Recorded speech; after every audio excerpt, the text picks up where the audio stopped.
Steve Thomas, our guest on 630 KHW. We are positive that, from the time period that he had his children, that he's never missed a Christmas with his children.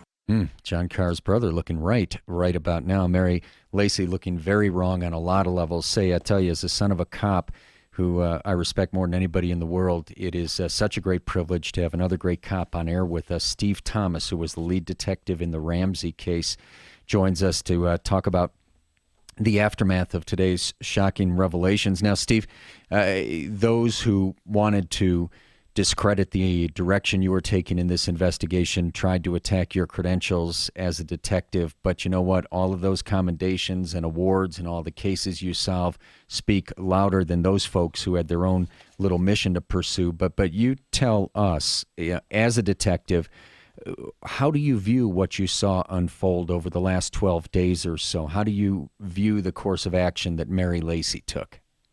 Well, I refrained from any public remarks or comments because, as Craig can tell you, a cop doesn't want to jeopardize, obstruct, or get in the way of what Keenan had working. And suffice it to say that I was sufficiently skeptical, but it wasn't my place to say anything because I had to trust that she had more than what was being publicly discussed.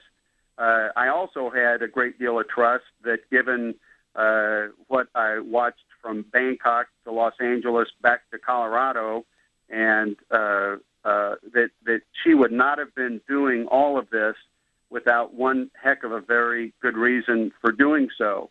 And Craig knows this. There's only three ways that investigators solve a crime, either through a confession, through evidence, or through witnesses.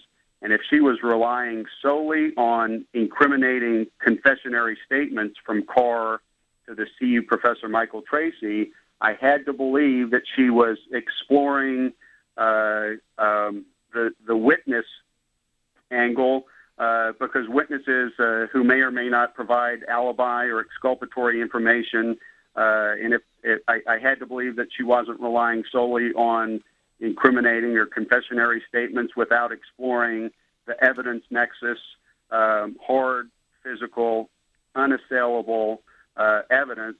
But as this thing moved forward and the cracks became apparent, and I think Craig pointed many of those out on television, then I've got to say now in hindsight, I would be shocked if she were relying solely on email exchanges with this CU professor. Yeah.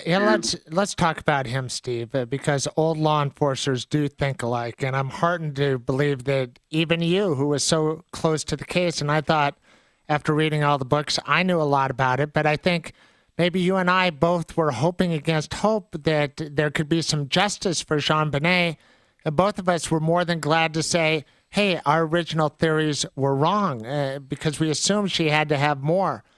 But what about Michael? Go ahead. You're exactly right. I mean, you, I, Dan Kaplis, I think everyone was certainly willing to keep an open mind. But Craig, I'm not going to speak for you, but I'll speak for myself. In my heart, in my mind, and in my gut, I knew she had the wrong guy. And it didn't take the Bangkok press conference to convince me of that. But again, this is the trust that we place in our public officials and certainly in our publicly elected district attorney that at this point in my life, I'm a lay citizen, and that she certainly was operating on a basis of facts and circumstances and knowledge that were beyond anything you or I had, and which we were simply speculating on. Right, but those of us who followed the case closely, Steve, and nobody knows more about it than you do, when we heard about Michael Tracy being involved, it was a red flag. He's a guy who goes out in the media and elsewhere and says, nobody should have an opinion about anything. Nobody should speculate about anything. And, oh, by the way, the Ramseys are completely innocent.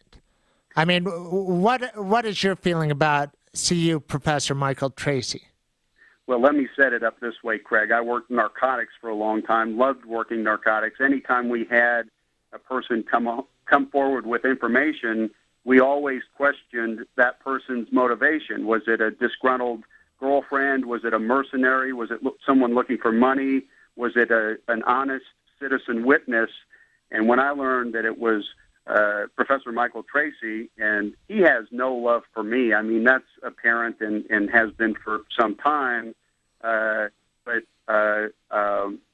for Laci not to judge, let me set it up this way: this was not a disinterested third-party citizen witness.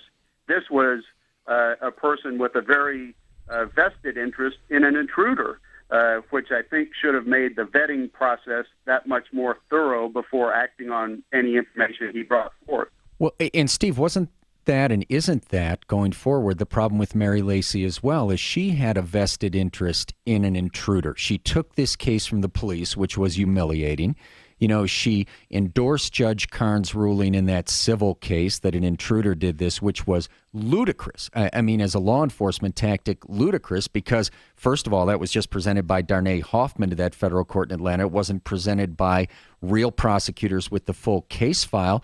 Then she attends Patsy Ramsey's funeral. I mean, she had a vested interest in this being an intruder. She had a vested interest in this being Carr, and then look where it's left everything.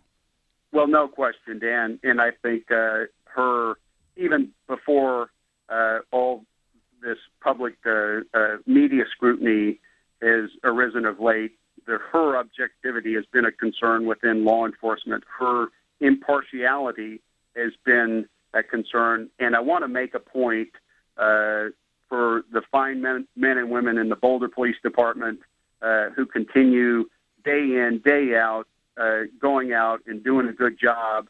They were blindsided by this. Remember, this case was taken away from them in December of 2002 under threat of lawsuit, and they capitulated, surrendered the case, unprecedented, but they went back to the police department, dusted themselves off, and went out every day, did their jobs, and in return, they did not, in this case, even get a courtesy call that this arrest was coming down, blindsided by it. And then you saw at Keenan's press conference, politically, I think she tried to bring the law enforcement community onto that podium to bolster what has turned out to be a false arrest. Steve, in your judgment, can the Boulder DA's office continue to be the investigative body on the JonBenét Ramsey murder? Doesn't it have to be turned back to the Boulder Police Department? Well, I'll tell you, Craig, and it's an excellent question, and I never thought you would hear these words coming out of my mouth. But again, you hearken back to Alex Hunter, Trip DeMuth. At least these guys were reasonable in the regard that they would listen to you, that they would watch your presentation, that there would be a healthy and very aggressive debate back and forth, but without betraying any confidences. Let's just say that those who have tried to present Mary Keenan a non-intruder scenario have been given the coldest of shoulders. So, Craig, to answer your question, again, it may be a moot point 10 years on as to a prosecution, but I had always hoped that maybe there was an objective entity that may take this case over and look at it. Because at this point, it's clearly beyond the grasp and means and ability for the Boulder County DA's office to continue to investigate this case and hold ownership of it. Yeah, well said, Steve. And you've been so generous with your time. We know that every media outlet in the country wants you, and you are kind enough to break your silence directly to the people of Colorado, and that's very much appreciated.